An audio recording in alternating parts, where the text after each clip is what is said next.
Assalamualaikum warahmatullahi wabarakatuh. Perkenalkan, nama saya Aldi Andika. Nah, di video kali ini saya ingin sedikit menjelaskan atau memaparkan tentang karya ilmiah Bahasa Indonesia kelas 11 SMK.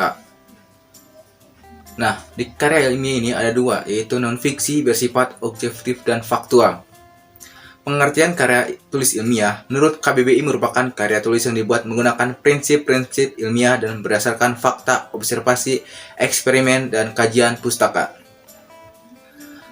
Karya ilmiah adalah karya tulis yang dibuat untuk memecahkan suatu permasalahan dengan landasan teori dan metode-metode ilmiah.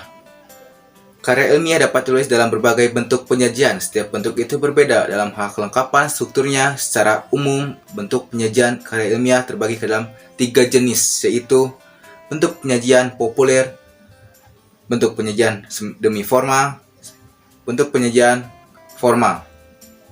Nah, yang pertama bentuk karya ilmiah populer. Karya ilmiah pembentuk ini sering disebut karya ilmiah populer.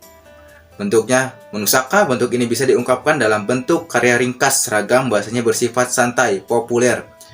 Karya ilmiah populer umumnya dijumpai dalam media massa seperti koran atau majalah. Istilah populer digunakan untuk menyatakan topik yang akrab, menyenangkan bagi populer rakyat, atau disukai oleh sebagai besar orang karena gayanya yang menarik dan bahasanya mudah dipahami.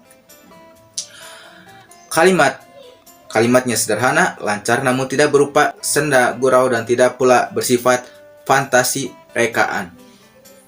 Dan yang kedua, bentuk semi formal. Secara garis besar, karya ilmiah bentuk ini terdiri atas halaman, judul, pengantar, daftar isi, pendahuluan, pembahasan, simpulan, dan daftar pustaka. Bentuk karya ilmiah semacam itu umumnya digunakan dalam berbagai jenis laporan di makalah. Dan yang ketiga, bentuk formal. Bentuk karya ilmiah, bentuk formal disusun dengan memenuhi unsur-unsur kelengkapan akademis secara lengkap seperti dalam skripsi, tesis, atau disertai unsur-unsur ilmiah bentuk formal meliputi hal-hal sebagai berikut, yaitu judul, tim pembimbing, kata pengantar, abstrak, dan daftar isi, bab pendahuluan, bab telah kepustakaan atau kerangka teoris, bab metode penelitian, bab pembahasan hasil penelitian, bab kesimpulan dan rekomendasi, daftar pustaka, lampiran, dan riwayat hidup. Bagian penting dari struktur karya ilmiah yang pertama yaitu judul.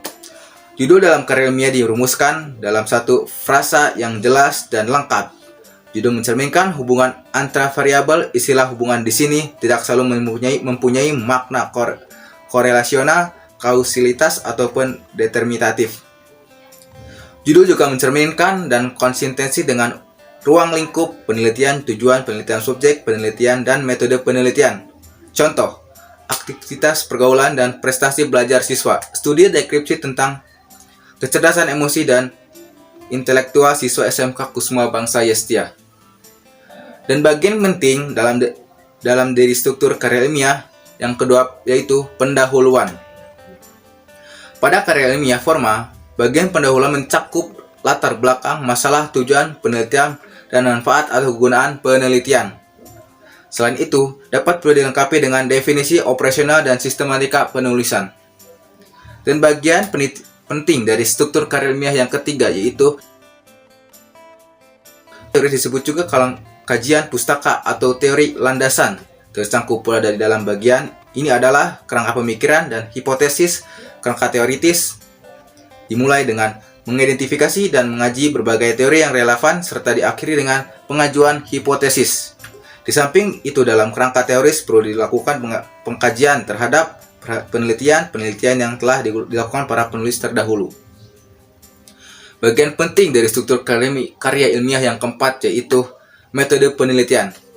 Dalam karya tulis yang merupakan hasil penelitian, perlu dicantumkan pula berbagai yang disebut dengan metode penelitian. Metode penelitian diartikan sebagai prosedur atau tahap-tahap penelitian, mulai dari persiapan, penentuan, sumber daya pengolahan, sampai dengan pelaporannya. Metode penelitian seperti metode skripsi, eksperimen, metode penelitian, dan kelas. Bagian penting dari struktur karya ilmiah yang kelima yaitu pembahasan. Bagian ini berisi paparan tentang isi pokok karya ilmiah terkait dengan rumusan masalah atau tujuan penulisan yang dikemukakan pada bab pendahuluan, data yang diperoleh melalui hasil pengamatan, wawancara, dan sebagainya. Itu dibahas dengan berbagai sudut pandang, diperkuat oleh teori-teori yang telah dikemukakan sebelumnya. Bagian penting dari struktur karya ilmiah yang keenam yaitu simpulan dan saran.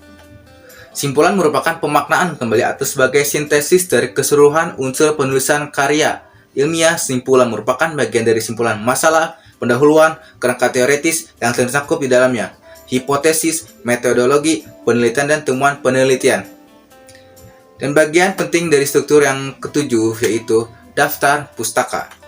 Daftar pustaka memuat semua kepustakaan yang digunakan sebagai landasan dalam karya ilmiah yang terdapat dalam sumber tertulis, baik itu yang berupa buku, artikel, jurnal, dokumen resmi, maupun sumber-sumber dari internet lainnya. Semua sumber tertulis atau teracak yang tercantum di dalamnya karya ilmiah harus dicantumkan di dalam daftar pustaka. Sebaliknya, sumber-sumber yang pernah dibaca oleh penulis tetapi tidak digunakan isian karya ilmiah ini tidak boleh dicantumkan dalam daftar pustaka. Sekian dan terima kasih. Wassalamualaikum warahmatullahi wabarakatuh.